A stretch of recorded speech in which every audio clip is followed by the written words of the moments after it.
Hey guys, Weeby News here, and today we are back with another video. And today we're going to be checking out the Five Nights at Freddy's lore for Pizza Simulator. I'm very excited to learn exactly what this game is about because I was pretty confused while playing it. Please do leave a like and a comment and subscribe if you do enjoy these Five Nights at Freddy's videos.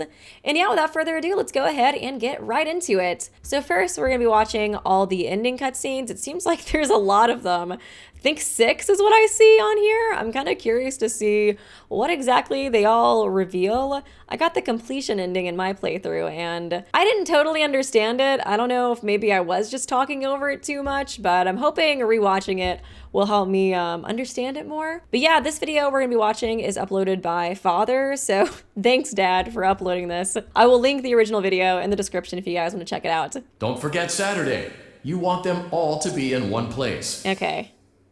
All to be in one place. You gave it your best shot. You went all in. You put all your eggs into one basket and did the unthinkable. It's a failure one. You ran out of cash. While we encourage entrepreneurs to follow their dreams, so sad. We also recognize a lost cause when we see one. There are no do-overs, and we trust that you know your way out. This is so sad. But before you go, take this certificate of bankruptcy. Take this certificate. Now do everyone a favor and get lost. Don't you feel better now we gave you a certificate just to show you how much of a freaking loser you are? Congratulations, moron. Dude, that's how it feels getting like a freaking participation trophy on like field day. I always hated those. It's like, here's your loser award. It's like, thanks. I would have preferred to not have one. Keep it up on the wall just to remind me to never try it anything. But yeah, I guess that makes sense. They would have an ending like just for losing all your money. Us losers got to get endings too, you know? Congratulations. Okay. You've completed a full week on the job, and you've done it in such a lackluster way that no one is proud. I guess this is the one if you decide to like beat the game but not get all the animatronics. Just get roasted at the end here. Congratulations, you beat the game, but you did not salvage a single freaking animatronic. You didn't even try. It's scary, okay? Don't blame me. Or disappointed. It's a fine line to walk, but you did it, completing your job with such an efficient level of laziness that we're surprised you're able to dress yourself in the morning. That'll be my next playthrough for Pizza Sim. While such a minimalist work ethic is rare. I was like, I honestly do just want to replay the game but not salvage any animatronics, just do the Pizza Sim part. It doesn't mean that we want you back. In fact, it means you should look for employment elsewhere. But before so you're you fired. Go, take this certificate of mediocrity. You should be proud. You stood on 2 feet and convinced someone that you could do something when in fact you couldn't. You truly did something. There was a thing that you did and it was definitely a thing. So be proud of that, maybe? Congratulations on completing the week. Unfortunately, you did not meet your special obligations under paragraph 4. Your employment is terminated. We'll mail you your things. End tape. Get like an extra scene though from this one. Huh. Interesting. It's only now that I understand the depth of the depravity of this creature, this monster that I unwillingly helped to create. As if what he had already done wasn't enough. He found a new way to desecrate, to humiliate, to destroy. As if the suffering wasn't enough, the loss of innocence, the loss of everything to so many people. Small souls trapped in prisons of my making, now set to new purpose. And used in ways I never thought imaginable. Who the what? I wasn't talking this time and I still am so confused. Congratulations. You went somewhere you weren't supposed to go, saw something you weren't supposed to see, and prevented a tidy resolution to a messy problem. Needless to say, you're fired.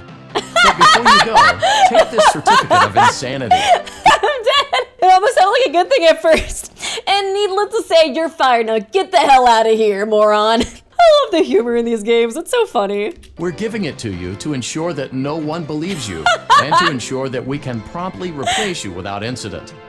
There is a truck waiting for you outside. God! Take care. The lobotomy! Okay. You're not just getting fired, you're getting brainwashed too. Cool.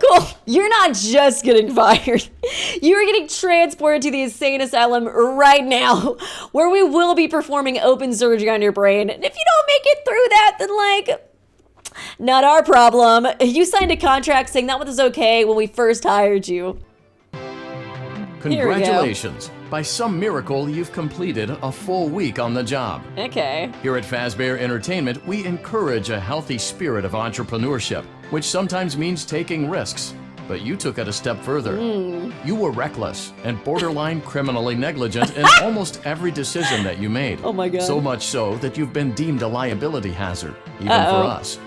We'll mail you. Even for us. And that's saying a lot. I guess this is the one you get if you get like too much liability. Can you have somebody die at your pizzeria now that I think about it? Probably. Your final paycheck, minus the costs of wiping the security footage clean and erasing all trace of your employment from our files. Oh, Jesus. But don't feel like you're leaving empty-handed. Take this blacklist certificate. Oh my goodness. You'll be lucky to ever find employment in this town again. Now take care. Take this blacklisted certificate, and there is cops waiting outside, and you are about to be incarcerated. But good luck out there, champ. You played right into our hands. Okay. Did you really think that this job just fell out of the sky for you? Okay. No. This was a gift for us. You gathered them all together in one place, just like he asked you to. Okay. All of those little souls in one place, just for us. A gift. Now we can do what we were created to do and be complete. I will make you proud, Daddy. Oh, God. Watch. Oh, God. Listen. Forgot and about that be part. full. Connection terminated. Okay. So I guess based off of the other ending, it seems like maybe Mike was trying to get them together to go against William's plan, but it seems like he fell right into his trap or something along those lines. I guess so? I don't know. I'm sorry to interrupt you, Elizabeth, if you still even remember that name. But I'm afraid you've been Seems like she does. You are not here to receive a gift, nor have you been called here by the individual you assume, although you have indeed been called.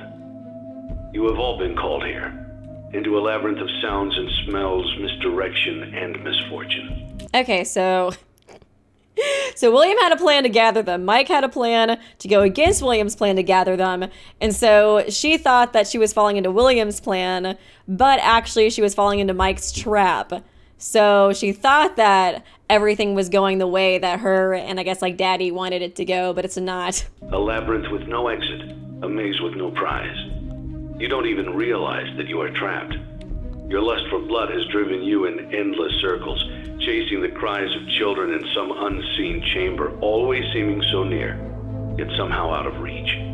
But you will never find them. None of you will. This is where your story ends. And to you, my brave volunteer, who somehow found this job listing not intended for you. Yeah. Although there was a way out planned for you, I have a feeling that's not what you want. I have a feeling that you are right where you want to be. I am remaining as well. I am nearby. This place will not be remembered, and the memory of everything. So he's gonna die too, and the volunteer is gonna die as well, and he wants to die? Okay, I do think I missed that part the first time I was listening. I have a feeling that you are right where you want to be. I am remaining as well. I am nearby. This place will not be remembered, and the memory of everything that started this can finally begin to fade away, as the agony of every tragedy should. And to you monsters trapped in the corridors, be still and give up your spirits. They don't belong to you. For most of you, I believe there is peace, and perhaps more, waiting for you after the smoke clears. Okay, well, it seems like I guess they might get peace after this, at least. That's better than what I was thinking. Although for one of you, the darkest pit of hell has opened to swallow you whole. I wonder who he's talking about. Who could he be talking about there? I don't know. Not little Willie. Not the little guy. The darkest pit of hell has opened to swallow you whole. So don't keep the devil waiting, friend. My daughter, if you can hear me, I knew you would return as well. My daughter. It's in your nature to protect the innocent. I'm sorry that on that day, the day you were shut out and left to die, no one was there to lift you up into their arms the way you... This is what makes me think it's not Mike, because I don't think Mike had a daughter. Is it like the father of like the puppet who is saying all of this? And they're the one who is doing this? No one was there to lift you up into their arms the way you lifted others into yours. And then what became of you? I I should have known you wouldn't be content to disappear. Not my daughter. Oh, yeah, I couldn't yeah. save you then. So let me save you now. It's time to rest for you and for those you have carried in your arms. Okay, it does seem to be the dad of the puppet. So I guess Mike might just be completely out of the equation at this point, and this is some like different third party. This ends, for all of us, in communication. Okay, damn. Okay, that makes more sense why I guess he would want to end his own life too if he's like the father of the puppet. I'm sure he feels like some sense of responsibility too. It's just kind of like once he gets his revenge on William and kind of ends the suffering that's been going on, he can kind of like rest in peace too. Congratulations on completing your work week. We apologize if your situation wasn't presented to you in a completely honest fashion when you first started, but it was important that your intentions and actions be genuine. It's not your fault. Oh, you know, it was just a little white lie, so it's okay, bestie. Fazbear Entertainment, we value fun, family, and food. But more importantly, we value our commitment to atoning for past mistakes and tying up loose ends. Thank you for your participation. There is no need for you to return to work next week, as Fazbear Entertainment is no longer a corporate entity. Please accept this certificate of completion. Goodbye for now, and thank you for taking this journey with us. Oh, interesting. It's like the names of all the kids who died. Gabriel, Fritz, Susie, Jeremy. Oh, hey, wasn't Jeremy the one we played as in the second game? He was the one who died to the bite of 87, I think, too. Oh, okay, so he was haunting one of them, too, it seems like. Okay, well, I do think I understand it a bit more now, but there's still a lot to be uncovered as well, so I'm gonna go ahead and watch some theory videos. And so for this, we're gonna be watching some game theory videos. The first one is Game Theory Fnaf 6 No More Secrets, and of course, I will link the original in the description if you guys would like to check it out. And to you monsters trapped in the corridors, be still and give up your spirits. They don't belong to you. Okay. For most of you, I believe there is peace and perhaps more waiting for you after the smoke clears. Although for one of you, I didn't expect for him to put himself in there. It's just like Mad Pat showing himself suffering from Scott changing the lore so much. I'm dead. Although for one of you, the darkest pit of hell has opened to swallow you. Oh my god. So don't keep the devil waiting. Jeez. You guys thought he was talking about William Afton? No, he was talking about Mad Pat. Oh, I'm dead. That's so funny. Let's talk about the end of this channel's most popular franchise. Hello, Internet! God, not him thinking it's the end again. Welcome It's to never the end. He always comes back, Mad Pat. Didn't you hear him? It's clearly meant to tie up all the loose ends and serve as the last game of the series. Or, let me be clear, the last part of the series covering what I'm gonna call the Purple Guy Saga. I was thinking more like the Afton family, but that works too. It's like Dragon Ball Z up in here. A saga which begins with a series of murders that result in animatronics coming to life, continues with the Afton family meeting with a series of terrible fates, and ends with the spirits of everyone involved getting closure, one way or another. Because this game feels much more obvious in its story, many online theorists have chosen to focus on the major story beats, actively ignoring the game's more unusual bits, the wrinkles that don't quite fit in cleanly. But it's in those wrinkles that we find answers to some of the longest held questions of the franchise. Oh yeah! Is that actually in this game? I guess it could be hidden somewhere in like a secret spot that you have to like unlock or something. Like, man, what is in that stupid box, dude? Still been dying to know. And I am kind of curious to know if there's any lore with these other animatronics that we see in here, like, you know, the frog and the hippo and all that. Closing the book on the Purple Guy Saga. Now, before I get to the deep lore here, let me...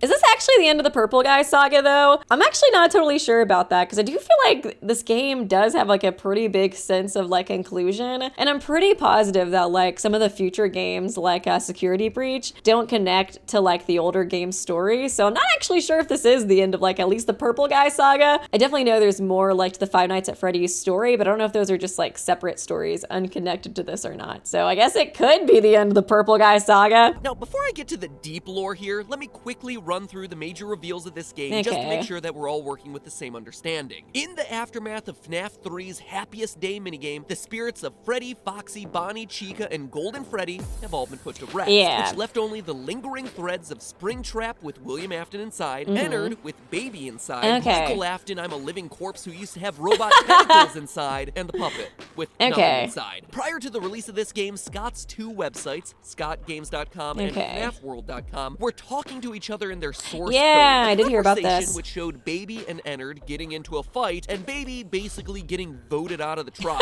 I do remember that. In this new game, the two are once again separate entities. Ennard, in this game, assumes the form of Molten Freddy, which, adding in this game's other new edition of Rockstar Freddy, brings the total number of different Freddy forms across the entire series to 12. 12! I guess he is the mascot. You know, you can't have enough Freddy's.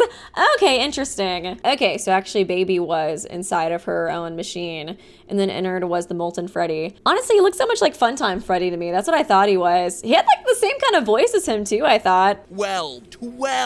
12 different Freddys alone. Jesus. And you'll wonder why this game is confusing to talk about. Baby, meanwhile, becomes Scrap Baby. Complete with a lobster claw and roller skates because... I didn't even notice the lobster claw. Ugh. Scott was like, wee, it's my final game. I can make the designs whatever the hell I want to. Final game. It's so funny to hear him say that, knowing what I know. Springtrap now has a cleft chin, and heck, why not? There's a weird black bear named Lefty, because why the heck not throw a 13th bear onto the pile? I want to know what's up with Lefty. He seems kind of strange. I guess his color scheme is kind of similar to the puppets. I don't know if they're connected somehow, maybe? I'm just talking out of my ass at this point. Throughout the game, you're not only tasked with handling the best characters ever, featuring such standouts as #1 Crate and Mr. Hugs. I love him. I love Mr. Crate. He's the best boy. He's so cute. I hope he's included in Ultimate Custom Night. I'm gonna be waiting for you, Crady. I'm gonna be so disappointed if he's not there. I wanna be killed by Crady at least once. Every night you'll find one of your old friends out in that back alley, and it's your task to... Oh, hey, the poster changes every time too. Interesting. Spookfest. What are the other ones? Okay, Creepy Clown. Jesus Christ, what is that poster? Some kind of wolf poster too, and then some legal documents. I don't know. That clown kept showing up, like in a lot of the art. That's gotta be important, right? Because he's here. He's behind this other guy too. Yeah, like who is he? Oh, whoa, the puppet's over there too. Oh, interesting. These probably are important. I bet he's about to dive into this later. But yeah, I feel like this clown might be important because yeah, he was on a poster behind Circus Baby 2. And then there was also that drawing in our office. And I never saw him in my playthrough. He'll probably get brought up at some point, right? Paragraph 4 of your employment contract to salvage that animatronic. You can see his skin. God, I don't need a close-up on Springtrap. I'm good. To your establishment. If you are playing this tape, that means that not only have you been checking outside at the end of every shift, as you were instructed to do, but also that you have found something that meets the criteria of your special obligations under paragraph 4. I wonder who this volunteer is too. Especially since that guy was like, oh yeah, you probably want to burn to death with all the animatronics, right? Right, man? It'd be kind of funny if he was like totally wrong about that. It's just like some teenage kid and he's like, I don't know, man. I just wanted to make some extra money to buy a skateboard. I don't know what's going on here. Forward a couple nights to the true ending of the game where we learned that the whole pizzeria was just a trap made to lure the stray animatronics into the same place at the same time so that they and the horrors of Freddy Fazbear's could be finished off once and for all in a final blaze of glory. Even though that technically happened once before in Fnaf 3 and Springtrap survived. But hey, who's counting? I'm sure he died this time though. Maybe we shouldn't kill him in fire anymore. That doesn't really seem to work. I wouldn't be shocked if he is just like, are you guys serious? You tried that again? Don't you guys know I always come back? And who of all people set up this trap? What is the identity of this mysterious cassette man? Well, the first clue we get is actually in the closing monologue. Although for one of you, the darkest pit of hell has opened to swallow you so whole. True. So don't keep the devil waiting, friend. It's an old friend of William Afton's, Henry, no last name given. Okay. If that lack of a last name sounds familiar, well, it should. I mentioned this guy a lot during that dark period where I used information from the books. Okay, oh god. Theory. Oh, we're getting into the books already. This is what I've been waiting for and fearing at the same time because I heard the books makes this lore really complicated. And it already is complicated enough. In the book series, he's the animatronic genius who partnered with William to create the Freddy bots. And this isn't only speculation. One of the secret endings, the insanity ending, proves that this is Henry. Okay, so that's why he mentioned that he had also worked on the animatronics. I think, yeah, that was what was confusing me. I was like, so is this William or is it not William? Or I was like, who else worked on animatronics that I know about? But okay, that makes sense.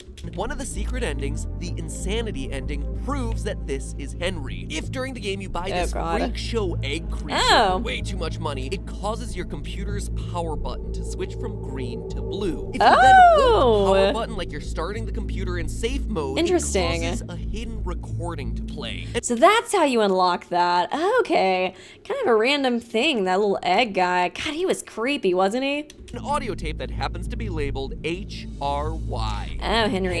But the insanity ending shows us even more than just a light connection back to the novels. As Henry talks about his regret over ever helping William create the animatronics and his plan to lure everyone together to finish this off once and for all, we're shown a series of secret blueprints. Oh, damn, that means too that William killed his partner's daughter? Oh, that's so sad. I mean, I guess it's not really something I put past him since he's a horrible person. Most of them provide a bit more detail into how this wacky world works. We're shown that Afton's scooper from Sister Location functions by infusing things with, for lack of a better term, soul energy. Afton calls remnant. This is how Michael was able to survive as a purple corpse post his Ennard enema. We also see that Molten Freddy, formerly Ennard, still contains the souls of Ballora, Funtime Freddy, and Funtime Foxy. Oh, is that why he sounds like Funtime Freddy?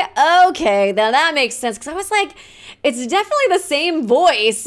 Our mission under paragraph 4 is to specifically collect and destroy the remnant once and for all. Remnant is destroyed by overheating, hence the fire at the end. We even learned the detail that literally no one was asking for: how to simulate children. The RASC, or Remote Activated Simulated C, I'm assuming stands for child, simulates body temperatures of 98.6 degrees and then runs around making child noises. Hence how you're able to lure all the murderous animals. That's what we were controlling? Oh, God.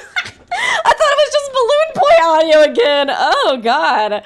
That is weird. Okay, so I guess, yeah, Henry probably made this as well. It is starting to make a lot more sense with Henry being like the person talking at the end.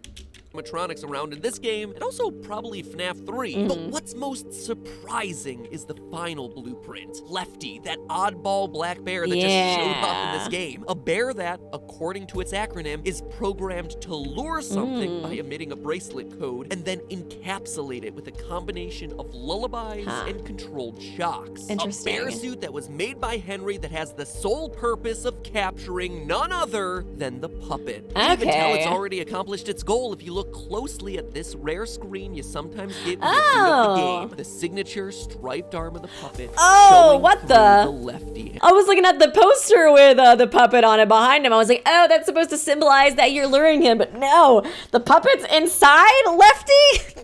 Wait a second. Right showing through the lefty. Wow. But it doesn't stop there. God, there's so many like minor details in these games that are so easy to miss. But it doesn't stop there. If you buy and then play the security puppet game 3 times. There is the security puppet. God, that thing was expensive too. I had a feeling that unlocked some kind of hidden message or ending or something. If you buy and then play the security puppet minigame 3 times over the course of your week in the restaurant, you see a child trapped outside the pizzeria wearing a bracelet. The puppet, a security device of all things, is trained to respond to her specific bracelet code, green, and so it chases her outside only to find her dying in the alley. Short-circuiting from the rain that's pouring down around it, it lies down next to her, and the two fuse into one. And this lines up with... Okay, so I'm trying to think. Because there's like the other puppet that we see in FNAF 2. Is it the same person though? I guess so, because I think even in that like a mini game, it just shows like a crying child like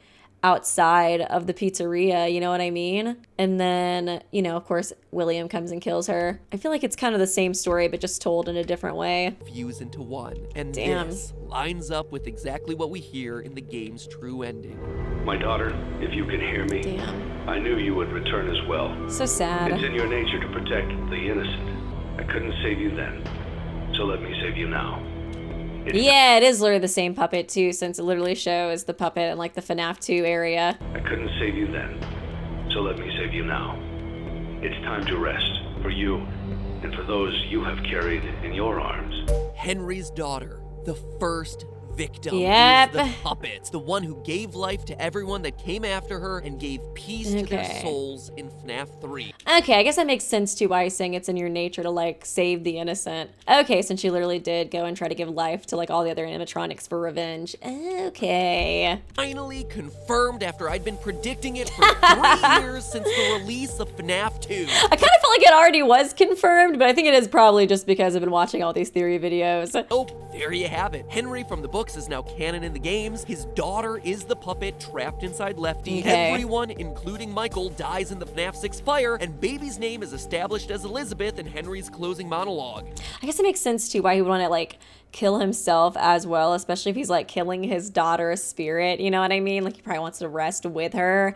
Oh, that's sad. It's all pretty cut and dry. I mean, if you want to get really deep, the images on the walls in the alley are actually blurry contracts. You can tell based on the bullet points and oddly short paragraphs. I was kind of wondering, I was like, I know, I'm sure MatPat looked into that. Which I have seen more than enough time to identify at a glance. And all of that relates back to that theme of what is paragraph 4, which has been Scott's calling card for this game. The creepy imagery of the ventriloquist and clown that you also see in the alleyway isn't teasing some new game like a lot of people have been assuming, but rather it's just an artistic recreation of the Afton family. William is the ventriloquist. The dummy, who looks exactly like him, represents Michael Afton, who, that makes sense. as we know, looks just like his father, just a smaller version of him, and has to parrot back a lot of what his father tells him to do. Elizabeth, aka Baby, is the clown, for fairly obvious reasons, and the bear on the leash is just Crying Child, a child who is trapped and held back by his family. Oh, is it also because he was the one who got bit by Fredbear? So of course they gotta make him into a bear.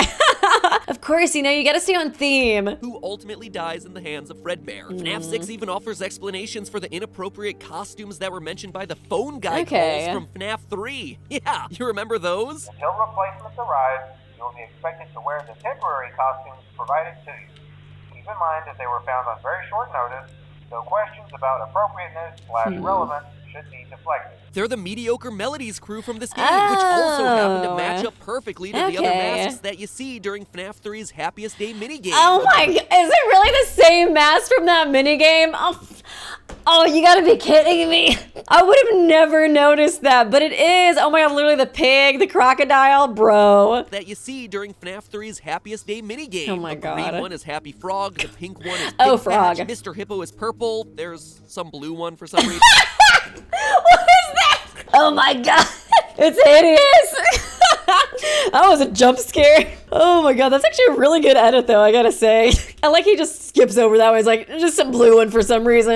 This theory's still correct though, guys. I mean, everything else does match up. I'm not really sure what the blue guy is supposed to be. Some blue one for some reason. And then Orville the elephant is the orange one with the long nose. But for as much as FNAF 6 explains, and it explains a lot pretty explicitly, it leaves open 3 huge questions. 3 questions that no one has been able to answer for the past 2 months until now. Or at least I'm pretty confident that I can answer 2 of those questions. For the third one, I'm gonna need your help. Now, the book one. I guess that makes sense. Those are usually the most complicated ones. Now, you don't need too much to get that true ending. You just salvage all the animatronics and survive all the nights. You make it sound so easy. Was not very easy for me.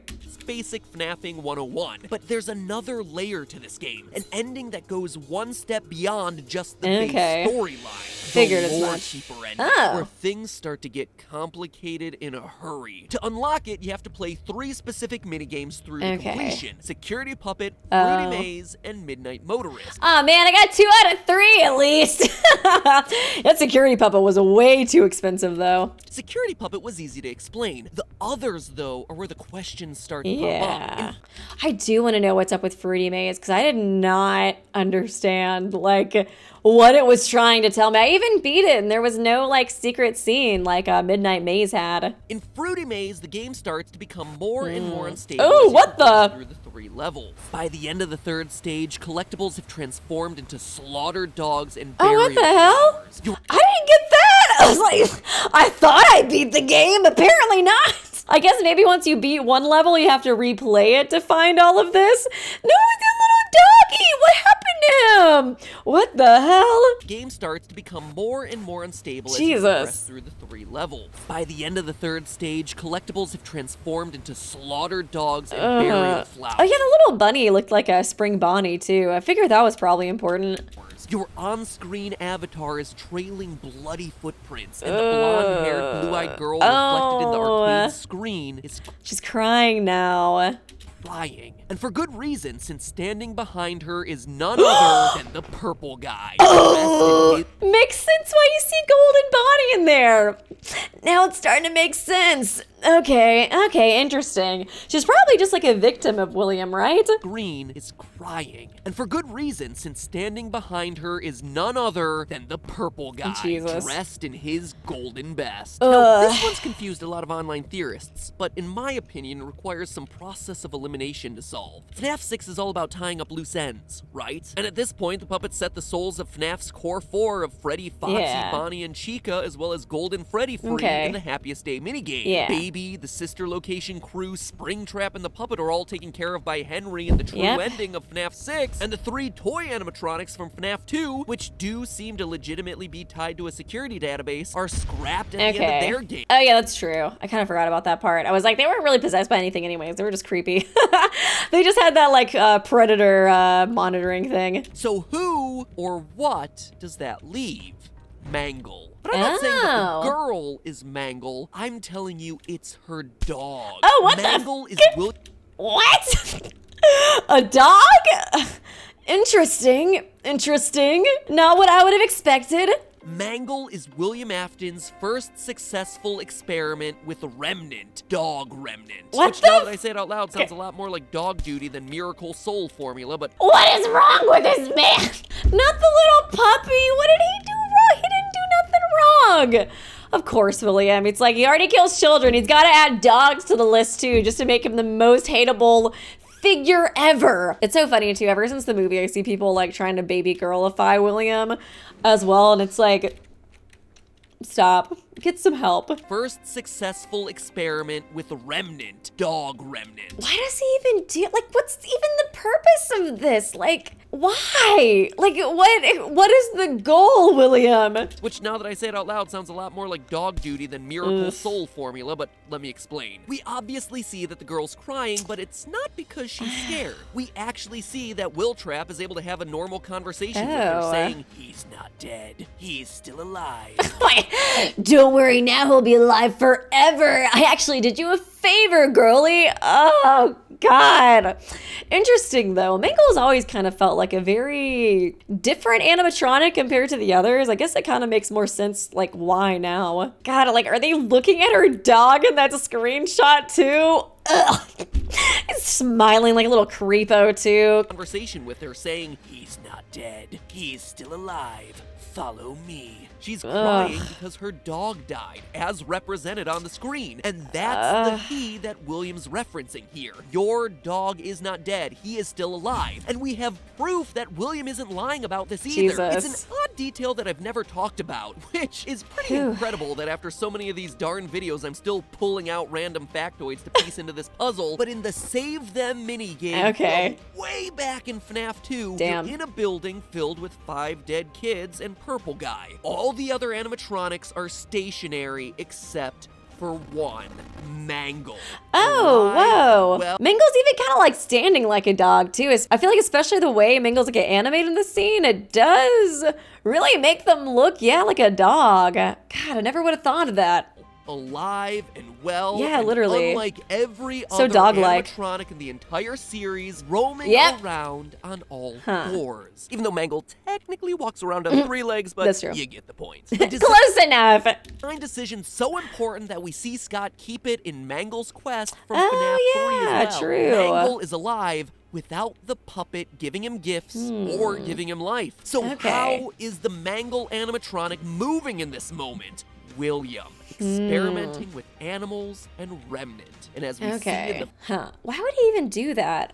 Was he trying to see like how the puppet got like the other animatronics like to be possessed? He was trying to like possess his own animatronic for some weird reason to maybe figure out how to get rid of the others? I guess so. Because yeah, I think that FNAF 2 minigame was supposed to take place like after all the kids died when they were possessing the animatronics, and it was supposed to show like Purple Guy like disassembling them because they were trying to like kill him, basically. I'm pretty sure if I remember. So it probably is that, yeah, he made Mangle to figure out how to like destroy the other animatronics, maybe? Or maybe he just wanted a pet, you know? He just needed a little companion, and having a normal dog, that's just too normy for him. He could never be that much of a basic bitch. And as we see in the Fruity Maze, William uses the fact that the dog is still alive to lure this girl to her death. Damn. Of course. Why would I think he would let a child survive? Why did I even think that for a second? Like, oh, I was like, I guess maybe she didn't die. Nope. Of course she didn't live. Are you kidding me? Her to be reunited with her dog forever. Oh yeah, he's so generous. What a generous king. I'm just doing it so, you know, you guys can be together again. For more proof, notice that the dead dog in the Fruity Maze minigame is actually missing an eye. Oh. The detail that we see a chair with Mangle. Oh yeah, that's true. Dang. God, there's so many little hints to it. Additionally, you ever notice how Mangle is the only animatronic that actually doesn't possess any human-like noises? The core 4 all feature moaning, sighs, or laughs at various points throughout the series. Ballora, Baby, Springtrap. I was kind of thinking about that too once he mentioned that Mangle was likely the dog. I was like, I don't really feel like I ever remember Mangle having like any kind of human-like noises come out of them. Ballora, Baby, Springtrap, and the Fun Times all talk. Even the Nightmare animatronics breathe, which is a whole nother can of worms. I just noticed one of Chica's eyes look kind of messed up in the Nightmare version. I'm like, I feel like everything means something in these games. I'm like, I'm gonna keep that in mind and wait for when I get to like the book theory videos and see if that's important there. I'm just trying to pay attention to all the little details now. But Mangle just has garbled radio noises, almost like its cognitive functioning is much less than all the other possessed creatures in the series. Okay. So that's Fruity Maze, but then comes the biggie. Perhaps the most vague and bizarre moments. I was wondering, I was like, I feel like the Midnight Maze stuff has gotta be really important, but I was not really sure how it connected to the ending, even like hearing more about what exactly happened in the ending. 6 come from the hidden Easter eggs in the final Lorekeeper minigame, Midnight Motorist. It starts simple enough, a top-down racer game, but glitch through an opening in the bottom of the track, and suddenly you're on a rainy drive through a rural tree-filled landscape, visiting a bar named Junior's, and eventually making your way to a lonely house hidden deep in the woods. Out pops the driver, and he's orange? It looks yellow to me, but you know, who am I to judge? Finally solved the identity of Purple Guy, and you just had to throw in one final That's kind of funny now to think about it. You might have solved Purple Guy, but now we have Orange Guy. Orange Guy? I like to call him Mustard Man. He charges in the I got a little nickname for him already. Cute. He made him just for you, MatPat.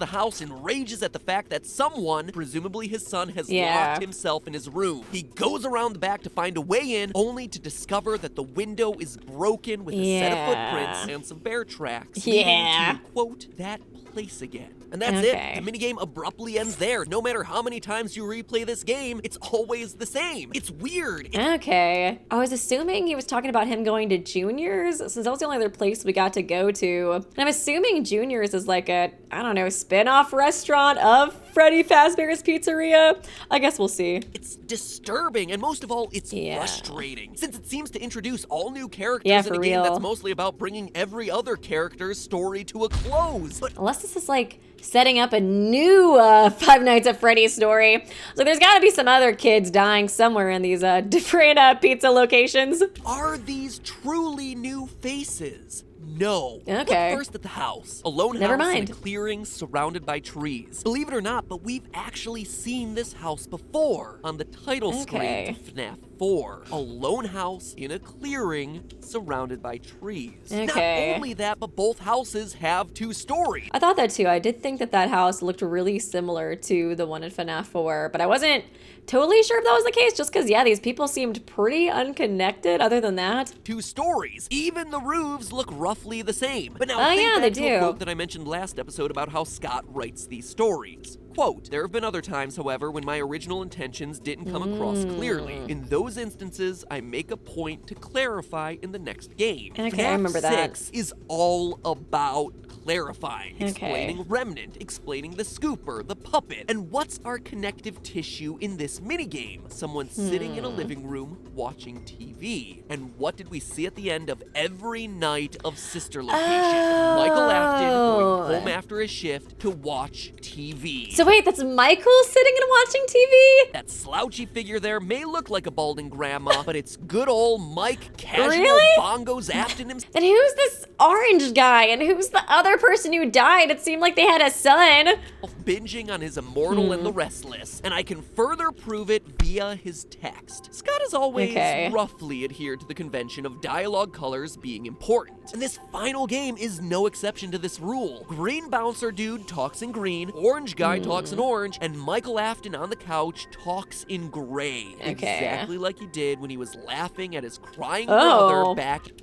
Oh, dang, the consistency. We love to see it. In Fnaf 4. It's definitely a slightly different shade, but he's also the only one in the entirety of this series. Only Mad Pat would go down and get the exact hex code for each shade of gray. But he's also the only one in the entirety of this series to speak in gray lettering. They also both wear gray shirts. Only the truly fashionable match their t-shirt to their font color. Of course. It'd be embarrassing if he didn't match his font to his shirt color. Come on now. Couple all of that with him watching TV, the Fnaf 4 title screen house, which always has a TV in it, and the character being protective over some him, say a younger brother, and you have yourself the perfect portrait of the Afton family. Okay, so orange guy is William, but why isn't he purple in this one? I need an explicit explanation as to why he's not purple.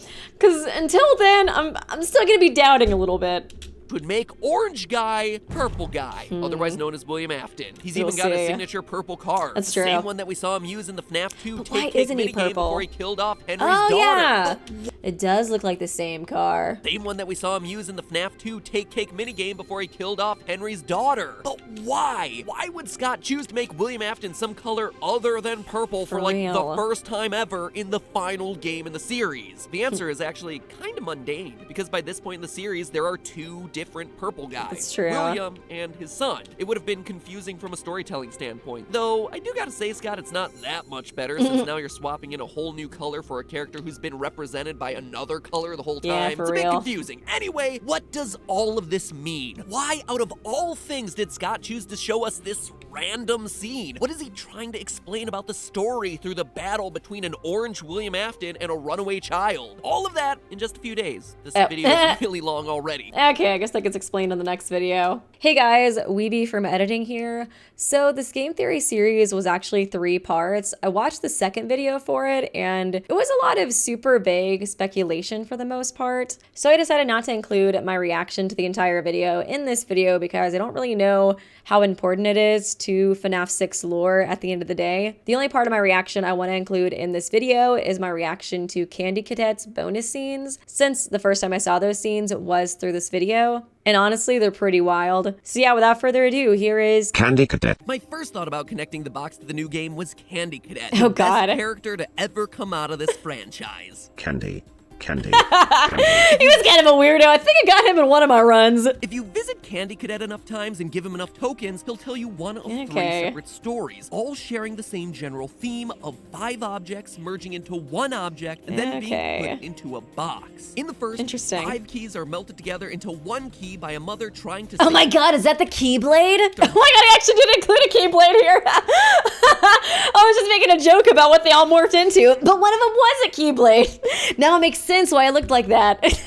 5 keys are melted together into 1 key by a mother trying to save imprisoned kids, with everyone dying trapped in their own room. The second has 5 kittens in danger of being eaten alive by a snake, the remains of which get sewn together and stored. Oh God, what the hell?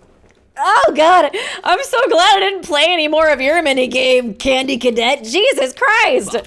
And the third, well, the third is the most uplifting. It's worse than the cat one? Story as 5 orphans get adopted by a man who wants to protect them from a burglar, and it doesn't go so well. He left one day to buy food, his heart being filled with gladness, but returned to find that the burglar had chosen his home and killed all 5 of the children.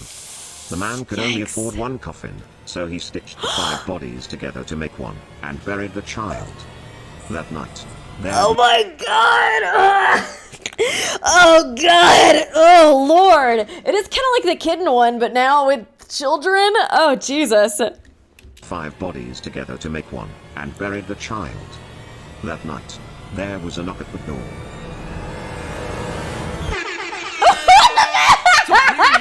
Fucking air horns.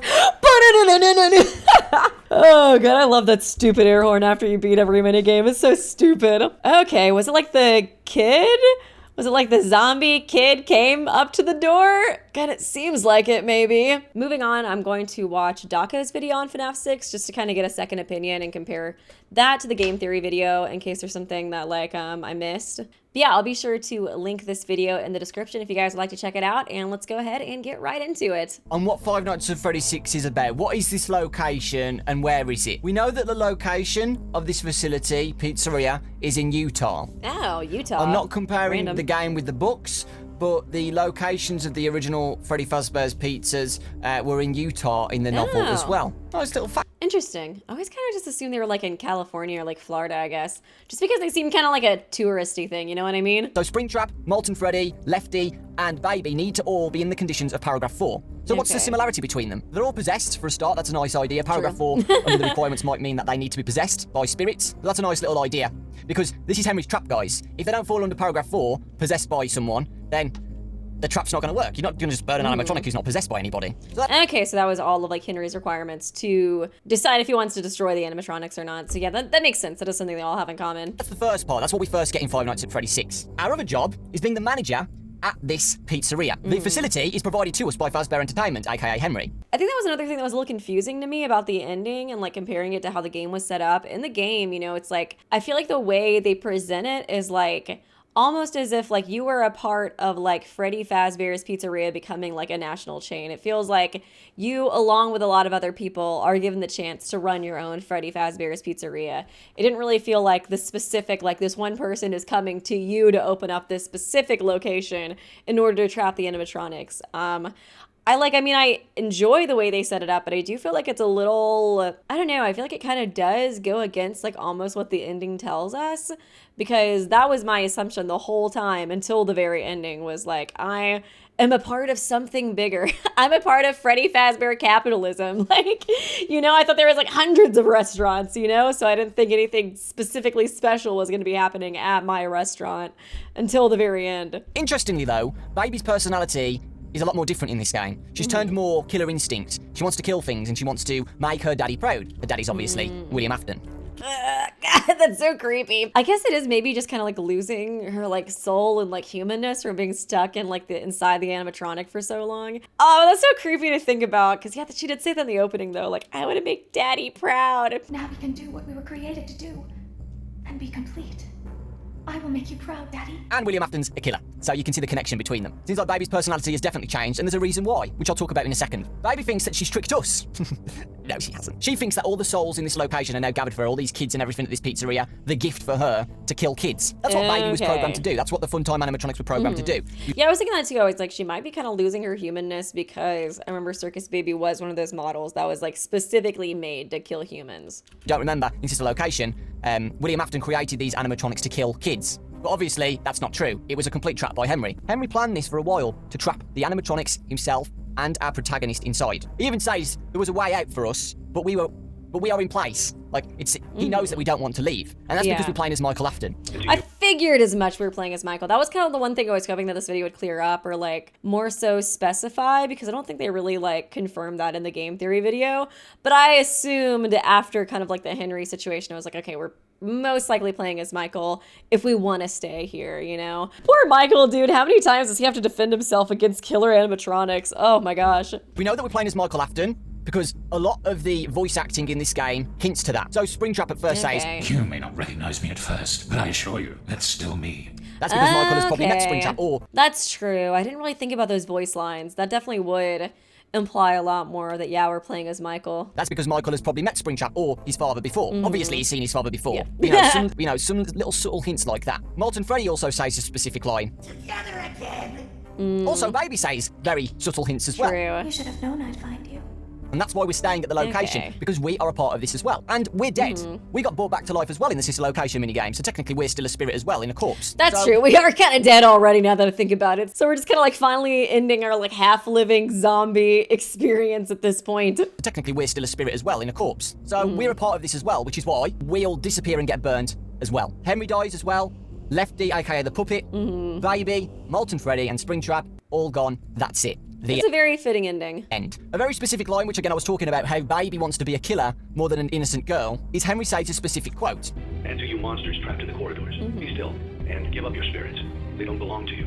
That's because, guys, the animatronics are stronger than the children's spirits. The animatronics are in control in this situation now. It's still the same with... Yeah, that's kind of what I was thinking too, especially like with Circus Baby's case, since, yeah, those animatronics were made like specifically to kill. It's still the same with Springtrap as well. If you remember in Five Nights at Freddy's 3, William is still inside Springtrap, but the animatronic is still stronger than him. That's why he's lured to sounds of kids. That's what Spring Bonnie was designed to do. The animatronics That's true. That's true. move to noises. It's the same in this trap place as well. Sounds in the vents, the animatronics are drawn near to them. You don't even realize that you are trapped. Your lust for blood has driven you in endless circles, chasing the cries of children in some unseen chamber, always seeming so near and somehow out of reach. But you will never find them. None of you will. Okay, yeah, that does all make sense though, especially since the trap like appealed so hard towards like the animatronics like instincts, you know what I mean? Okay, interesting. Baby got kicked out of the group. Baby got ejected from the original Ennard, and then Baby went somewhere to repair herself, which is how we see her in Five Nights at Freddy's 6. Molten Freddy does exactly the same. His appearance has changed because he's gone to find parts as well. And Springtrap's appearance has changed because after the fire of Five Nights at Freddy's 3, he obviously got a lot more withered and rotten. He loses That makes sense. I guess that might be why he's so small. I just thought he was a skinny legend in this version. Oh god, yeah, you can see his bones and stuff more. Jesus. an arm for crying out loud, and he finds extra parts from suits, specifically I think other Spring Bonnie suits, to repair himself as well. That's one side of it. That could be why they look so different. The evidence is there as well, specifically from Baby. Personally, I think Baby went back to the original sister location and got parts from there. Okay. Specifically, the lights inside her chest are the same disco lights in the sister location office, but she still looks very different. She's got hair, she's got a tiara, and she's got rollerblades on. That's not what the original Baby looked like. She just wanted to fab herself up, okay? I mean, it's not a crime to try to look good. She just wanted to learn how to serve. So how does she look so different? There possibly could have been a prototype Baby in the location somewhere, the original Baby design. That's the only suggestion I have, honestly. The other way we could say is that there was something happened after FNAF 3 before FNAF 6, and a lot of people are suggesting another horror attraction like a freak show. And someone bought the animatronics from an auction or salvaged them again, but changed the appearance of them. Made them spooky, sharp teeth, a claw. This is hinted by the posters around the location, such as the clowns in the back alley, the clown advertising. That makes sense, especially if this did take place after FNAF 3. So I could definitely see there being like more kind of like freak show, Fazbear Frights attractions being made, since it does seem like it has such a big cult following in its universe. So yeah, what basically happened is this is set after Five Nights at Freddy's 3. This is the end of the timeline, so the last game in the timeline after everything. Henry makes a plan to go back to the original location, guys. This is the original location, by the way, guys. This is where the first murder happened. Now, the reason why I say that is because it's the same back alley where the first child died. So to me, I did feel like that choice was intentional, but yeah, I didn't realize that was actually like the first location. The original Fredbear's Family Diner. That's my opinion, though. I do think it's true. I really do think that is true, though, because to me, it seems like the same back alley where the girl died. It's just there, you know? You can see that it is. Why are they getting dropped off at the back alley with the same trash cans and same wall with the posters on as the minigame? It just seems obvious to me. I could see that. I could see it also being an artistic choice, but with the way Scott is, I do feel like he does stuff like very intentionally. This is the original location. Also, the location's in Utah as well, where the original Fredbear's Family Diner was as well. In the novel, obviously. Well, yeah, it just seems fitting that the last game will be at the last location. And it's all destroyed. Also, I can talk a little bit about the last game. That's so cute. What a funny joke. God, it's funny every time I hear it. And it's all destroyed. Also, I can talk a little bit about the audio tape as well. There's a secret audio tape which goes more about Henry's plans. Henry talks about creating a monster with William. It's only now that I understand the depth of the depravity of this creature, this monster that I unwillingly helped to create. And that to me is Baby. So Henry and William both created Baby, but Henry didn't know. Okay, that makes more sense too. I kind of forgot that, yeah, the, what was it? Like the Circus Baby animatronics, like that generation was just made for killing. I guess Henry didn't realize that. I guess it might have mostly been like William who was in charge of that project, but then Henry was kind of helping with like, you know, some funding or parts. We didn't really understand the full like length that William was going to create these like killing machines. Man, I wonder how he felt when he first found out about Elizabeth's death. On what he was going to do with Baby. Baby and the other Funtime animatronics were created to kill kids in another way. These aren't the original murders, guys. These are after the original murders. Remember, William Afton used the Spring Bonnie suit to kill the original 5 children. If you remember in Five Nights at Freddy's 1, there was a lot of investigations. It looks like he was a suspect and he almost got put into prison. But because he was in a Spring Bonnie costume, you know, you can't see who's inside. William Afton probably didn't want to take risks anymore, so why not make someone else do it? Why not make animatronics do it instead? As if what he had... Jesus, he's so screwed up! Okay, that's kind of helping me, I think, a little bit better with the timeline, too, because I get really confused sometimes with the timeline of these games. Already done wasn't enough. He found a new way to desecrate, to humiliate, to destroy. As if the suffering wasn't enough. The loss of innocence, the loss of everything to so many people. Small souls trapped in prisons of my making, now set to new purpose, and used in ways I never thought imaginable. And that's the origins of the sister location. I do feel bad for Henry, man. He just seemed completely, like, unaware of William's true intention for quite a while. God, I'd feel so horrible knowing that, like, I contributed even unknowingly to, like, creating these, like, death machines and leading to, like, Elizabeth's death and the other kids' deaths and, God, his own daughter's death. Funtime animatronics. They were designed to capture children inside their suits and kill them, and the scooper was used to make the animatronics possessed. How sickening is that? William Afton is a pretty fricked up dude, right? Yeah. And Henry was tricked by William. He talks about it. Henry was manipulated by William. And he knows what's happened. The sister location animatronics are all possessed now, so he needs to stop that. So, what he does, he sets this trap. I don't know how those tiny breaths of life came to inhabit those machines, but they will never find rest now, not like this. I have to call them all back, all of them, together in one place. And that's it. Nice. That is nice that I think he at least did put them to rest. I guess granted there is more games, but this might at least be the ending to the Afton story, question mark? All you need to know. Henry makes a trap at the original... Because it does seem like every animatronic has been put to rest at this point, but we shall see. Place. And that's it. That's all you need to know. Henry makes a trap at the original location in the future. He lures all the animatronics who are still possessed, including William, into this location. We work with Henry. We have applied for this job to do everything he says under paragraph 4, leaving the facility, going in the back alley, getting the salvaged animatronics each night, giving them the audio test to see if they're active and possessed. If they fit under paragraph 4, we seal them off and keep them, and we place them in the vents above the facility. They are then officially trapped, and each day we have to fend them off, and each day... Can you imagine breathing the air that's going through Springtrap's, like, decaying human body? Ugh! I feel bad for the children that went to that restaurant. Can't we just put them in like a janitor's closet or something? Like, why do I have to breathe that air? Man, if I would have known that, I should have left the air off and burned earlier. And each day, we bring another salvaged animatronic inside who fit under paragraph 4, possession. When we've got all these possessed animatronics, including William and Lefty, aka the puppet, we're done. It's game over. One last night, we fend them off. Henry has trapped them all. Everybody burns. The end. That's it. It's over. And that's my explanation on the Five Nights at Freddy's 6 ending. Okay. I think I've explained every point of the ending, I think. So yeah, Five Nights at Freddy's 6 is the end of the timeline. All the spirits are set free. It's over. There will be no other game set after Five Nights at Freddy's 6. Five Nights at Freddy's 6 is the end he just of keeps the timeline. going. There's no doubt about it. So He yeah, just that's keeps all I need to say. I know it's a long- going. He just keeps digging himself deeper.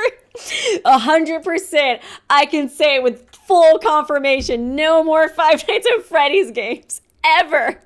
So true, Daco. So true. Okay, yeah, I think the video was good. I think it did help clear up some stuff I was still a little, like, not completely sure on. And I think it just kind of gave me a little bit more clarity on maybe, like, the universe and other sort of thoughts and sentiments regarding the ending and kind of, like, the story that maybe fans had at the time. So yeah, that was good. I'm happy I watched that one, too. So next, we're going to be watching the Easter eggs.